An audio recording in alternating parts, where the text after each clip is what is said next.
Hello friends, welcome to the industry. देखिए, एक बच्चे ने हमसे ये सवाल पूछा है कि भैया ईसीए कोटा होता क्या है। तो देखिए, दिल्ली यूनिवर्सिटी के अंदर मेन टू टाइप के कोटे होते हैं, ECA quota and sports Kota.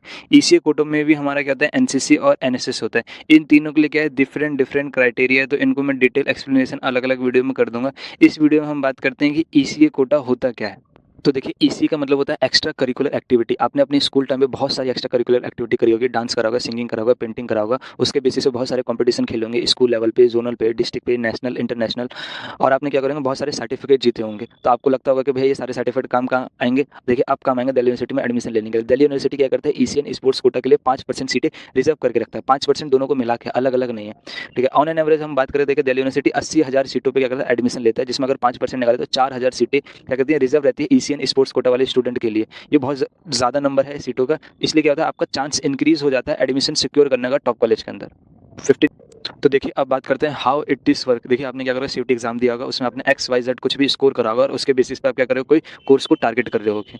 ठीक है, तो आप क्या करेगा, अब आपका उसमें से 25% वेटेज लिया जाएगा आपके सीयूटी स्कोर में से, और बाकी जो 75% वेटेज है वो क्या करा जाएगा, आपके ईसी पे डिपेंड करता है। 75% फर्दर कैटेगराइज होगा 60% में एंड 15% में। 60% आपका क्या होगा, ट्रायल हो जाएगा, और 50% कितना हो जाएगा, आपके सर्टिफिकेट के स्कोर हो जाएंगे। उसके बेसिस पे ओवरऑल क्या करा जाएगा, आपका एक स्कोर निकाला जाएगा एंड फिर आपको क्या करा जाएगी, सीट अलॉट करी जाएगी।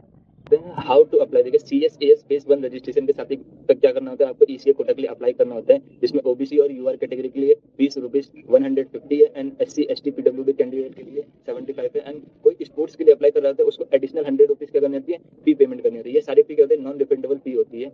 फॉर्म भरते वक्त ही क्या करना होता है, आपको 3 मेन कैटेगरी को चुनना होता है, जो कि इन 14 कैटेगरी के अंदर लाइक करनी चाहिए। ये 14 कैटेगरी फर्दर कैटेगराइज है सब कैटेगरी के अंदर। ये पीडीएफ क्या करेगी, हमारे टेलीग्राम ग्रुप पे मिल जाएगी, और इस टेलीग्राम ग्रुप की लिंक क्या करेगी, आपको डिस्क्रिप्शन में मिल जाएगी। इसी के रिगार्डिंग क्या करना होता है, आपको 5 मेजर सर्टिफिकेट क्या करना, अपलोड करने होते हैं, जो कि आपने कह रहा है आज तक जीते हैं। और सर्टिफिकेट की डेट होनी चाहिए 1 मई 2021 से लेकर 30 मई 2024 तक। इसमें से क्या करेगा, दिल्ली यूनिवर्सिटी हाईएस्ट 3 सर्टिफिकेट की को आपको एवेल्यूएट करेगी, और उसके बेसिस पे क्या करेगी, आपको 15 में से मार्क्स अलॉट करेगी। देखिए, अब बात करते हैं कि सर्टिफिकेट के मार्क्स कैलकुलेट कैसे करे जाएंगे। देखिए, दिल्ली यूनिवर्सिटी ने 4 मेन कैटेगरी में आपको डिवाइड कर दिया है, जिसमें पहला है participation prize in competition, training and examination, third है वर्कशॉप, फोर्थ है performance, published work and exhibition, public work. इन 4 मेन कैटेगरी के ऊपर क्या करेंगे, आपके मार्क्स फर्दर कैटेगराइज होंगे, और कैसे कैलकुलेट होंगे आप क्या कर सकते हैं, स्क्रीन में देख सकते हैं। क्या करिए, आप इसका स्क्रीनशॉट ले लीजिए, या फिर क्या करेंगे, इसकी पीडीएफ आपको क्या करेंगे, हमारे टेलीग्राम ग्रुप पे मिल जाएगी। इन 4 कैटेगरी के ऊपर क्या करे जाएंगे, आपको मैक्सिमम 15 मार्क्स अलॉट करे जाएंगे। मान लीजिए कोई ऐसा बच्चा है जिसके पास बहुत ही हाई लेवल के सर्टिफिकेट है, और वो क्या है कि मेरे को एक्स्ट्रा मार्क्स अलॉट कराए, तो देखिए ऐसा नहीं होगा, मैक्सिमम 15 मार्क्स ही अलॉट करे जाएंगे।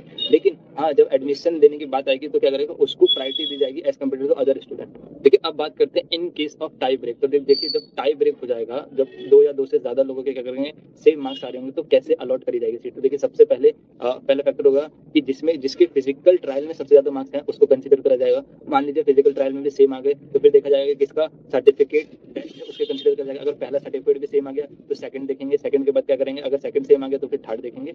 उसके बाद क्या करेंगे, फिर कंसीडर करा जाएगा कौन एज में ज्यादा बड़ा है। जो ज्यादा एज में बड़ा होगा क्या कर जाएगी, उसको सीट अलॉट कर जाएगी।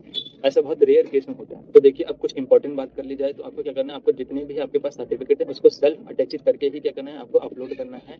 आपको आपके ट्रायल के वेन्यू और डेट के अपडेट सीएससीएस पोर्टल पे टाइम टू टाइम मिलते रहेंगे। जिस दिन आपको क्या होगा, ट्रायल होगा, तो उस दिन आपको क्या करना है, आपको अपने सारे के सारे ओरिजिनल डॉक्यूमेंट एंड सर्टिफिकेट वहाँ पे लेके जाने हैं। आपने मान लीजिए किसी कैटेगरी में अप्लाई करा है और उसके लिए इंस्ट्रूमेंट और क्या है, कॉस्ट्यूम रिक्वायरमेंट है, तो आपको क्या करना है, वो भी आपको क्या करना है, अपने घर से लेके जाना है। वहाँ पे अवेलेबल नहीं कराया जाएगा। और देखिए, जितना भी प्रोसेस होता है ये बहुत ही फेयर होता है, तो आपको वहाँ जाकर अपना बेस्ट परफॉर्मेंस देना है, ताकि आपको मैक्सिमम टू मैक्सिमम मार्क्स 60 में से अलॉट हो सके। देखिए, अब बात करते हैं सीट कैसे अलॉट होगी। देखिए, इसी की हर एक कैटेगरी हर एक कॉलेज में अवेलेबल नहीं है। तो आप जैसे कि देख सकते हैं, इसकी पीडीएफ क्या मिलेगी आपको, हमारे टेलीग्राम ग्रुप पे मिल जाएगी, और उसके लिंक क्या है, डिस्क्रिप्शन में। इसमें भी क्या करते हैं, 2 केस लाई करते हैं। मान लीजिए कोई ऐसा बच्चा है जिसको सीयूटी के स्कोर के बेसिस पे फर्स्ट सेकंड थर्ड राउंड में कोई भी कॉलेज अलॉट नहीं हुआ है। उसने ईसीए का ट्रायल दिया और ईसीए के बेसिस पे क्या करा, उसको कोई कॉलेज अलॉट हो गया, उसने सिंपल उसका फी पेमेंट लिया, कराया और उसमें एडमिशन ले लिया। अब बात करते हैं केस 2 की। मान लीजिए कोई ऐसा बच्चा है जिसको सीयूटी के स्कोर के बेसिस पे फर्स्ट सेकंड थर्ड राउंड में क्या है, कोई कॉलेज अलॉट हो गया है, तो उसको क्या करेगा, उसमें फी सबमिट करी होगी और उस कॉलेज में क्या होगा, एडमिशन ले लिया होगा। फिर वो क्या करेगा, ईसीए का ट्रायल देता है, और उसके बेसिस पे भी क्या होता है, उसको कोई कॉलेज अलॉट हो जाता है। तब क्या होगा, उसका फर्स्ट वाली सीट में अपने आप ही ऑटोमेटिकली नाम कैंसिल हो जाएगा और उसको क्या करेगा, सेकंड वाले जो कॉलेज अलॉट हुआ है उसके में आपको फीस सबमिट करनी होगी और उसमें एडमिशन कराना होगा। भले कोई बच्चे को वो नया वाला कोर्स और कॉलेज क्या हो पसंद ना आए, लेकिन फिर भी क्या करेगा, वो अपनी पुरानी वाली सीट में क्या करेगा, वापस नहीं जा सकता। अगर वो क्या करेगा, एडमिशन एक्सेप्ट नहीं करता है तो क्या करेगा, सीएससीएस पोर्टल से वो क्या करेगा, बाहर हो जाएगा। हालांकि ऐसा होता नहीं है, क्योंकि आपको जो सीयूटी के स्कोर के बेसिस पे कॉलेज और कोर्स मिलने वाला होता है, ईसीए से हमेशा उससे क्या होता है, बेटर मिलता है। लेकिन ये क्या करता है, डिपेंड करता है आपकी प्रेफरेंस लिस्ट में आपने क्या हो, एक अच्छी प्रेफरेंस लिस्ट बना रखी हो, आपने कोई ऐसा बेकार कॉलेज और कोर्स क्या कर रखा हो आपने प्रेफरेंस लिस्ट में ऊपर ना डाल रखा हो। अब देखिए, कई बच्चों के मन में ये भी कंफ्यूजन आता है कि भैया जो पहली वाली सीट में मैंने एडमिशन ले लिया था, फीस सबमिट कर दी थी, तो सेकंड वाले में होगा तो क्या दोबारा फीस सबमिट करनी पड़ेगी? देखिए, पहले वाले कोर्स और कॉलेज में आपने जो भी फीस सबमिट करी थी, ठीक है, और नए वाले कोर्स की जो भी फीस सबमिट है वो क्या करेगी, इधर से शिफ्ट होकर इधर आ जाएगी। अगर नए वाले कोर्स की फीस क्या है, ज्यादा है, तो आपको एक्स्ट्रा जितना प्लस अमाउंट क्या होगा देना होगा, तो आपको वो सबमिट करना पड़ेगा। और अगर कम है तो जितना पैसा बचेगा वो क्या करेगा, आपके बैंक में क्या करेगा, रिफंड कर देगा। ठीक है, देखिए अब सब कुछ हो गया। मान लीजिए आपका क्या है, ईसीए कोटा के थ्रू क्या हुआ, एडमिशन हो गया। तो जैसे ही आप क्या करोगे, कॉलेज जाओगे, आपसे एक डिक्लेरेशन फॉर्म साइन कराया जाएगा। उस डिक्लेरेशन फॉर्म में ये लिखा रहता है कि आपने जिस भी एक्टिविटी के थ्रू अपना एडमिशन सिक्योर कराया है, उसकी एंटायर ग्रेजुएशन चाहे 3 साल की करिए चाहे 4 साल की करिए, आपको क्या करो, उसकी सोसाइटी में पार्टिसिपेट करना पड़ेगा। जहाँ जहाँ उस एक्टिविटी के थ्रू आपको कॉलेज को रिप्रेजेंट करना होगा, तो आपको क्या होगा, अवेलेबल रहना पड़ेगा। अगर आप क्या करते हैं, इस केस में मना करते हैं कि नहीं मेरे को सोसाइटी नहीं ज्वाइन करनी है, मेरे को पार्टिसिपेट नहीं करना है, तो आप चाहे कोई सी भी ईयर में हो, आपका क्या करेगा, एडमिशन कैंसिल कर दिया जाएगा। इन केस कोई इमरजेंसी हो कि भाई कोई इमरजेंसी है, इसकी वजह से मैं पार्टिसिपेट नहीं कर रहा, देखिए वो उसकी बात अलग है, उसमें आपको क्या कर दिया जाता है, अलाउ कर दिया जाता है। देखिए, अब बात करें कुछ टिप्स एंड ट्रिक्स की, जिन बच्चों को लग रहा है कि हमारे कम मार्क्स आ रहे हैं उस पर्टिकुलर कोर्स या कॉलेज को लेने के लिए।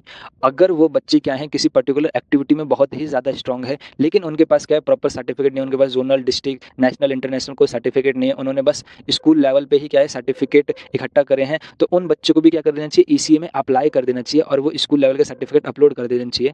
भले आपको क्या करेंगे, सर्टिफिकेट के वो 15 मार्क्स है, उसमें से कोई नंबर मिलेगा नहीं, लेकिन क्या होगा, जो 60 मार्क्स आपके ट्रायल के हैं, अगर आपका ट्रायल बहुत ही ज़्यादा अच्छा जाता है तो आपको बहुत अच्छे नंबर मिलेंगे और आपका एडमिशन होने का चांस बढ़ जाएगा। क्यों क्योंकि ईसीए एंड स्पोर्ट्स कोटा के थ्रू एडमिशन लेना ज़्यादा ईजी होता है एज कम्पेयर टू सीयूटी के मार्क्स के बेसिस पे क्या है, एडमिशन लेना। तो आशा करता हूँ कि आपके सारे के सारे डाउट क्लियर हो गए होंगे। अगर फिर भी कोई डाउट बचा है तो आप कमेंट बॉक्स में कमेंट कर दीजिए, या हमारा टेलीग्राम ग्रुप है उसको ज्वाइन कर लीजिए, जिसकी लिंक डिस्क्रिप्शन में अवेलेबल है। हमारे चैनल पे क्या है, प्रेफरेंस लिस्ट की सीरीज चल रही है, जिसकी वजह से क्या कर पाएंगे, आप बेस्ट प्रेफरेंस लिस्ट बना पाएंगे, वो भी फ्री ऑफ कॉस्ट। और मेरा नंबर भी क्या है, टेलीग्राम ग्रुप पे अवेलेबल है, जिससे आप क्या करा पाएंगे, अपनी फ्री 1-on-1 काउंसलिंग करा पाएंगे और अपनी फ्री प्रेफरेंस लिस्ट भी क्या करा पाएंगे, बनवा पाएंगे। तो जल्द से जल्द क्या करिए, आप हमारे टेलीग्राम ग्रुप को ज्वाइन कर लीजिए। अगर आपको वीडियो अच्छी लगी है तो वीडियो को लाइक कर दीजिए। अगर ऐसी जेन्युइन कंटेंट आपको चाहिए तो हमारे चैनल को सब्सक्राइब कर दीजिए, ताकि और बेल आइकन को हिट कर दीजिए, ताकि आने वाली वीडियो की नोटिफिकेशन आपको सबसे पहले मिल सके।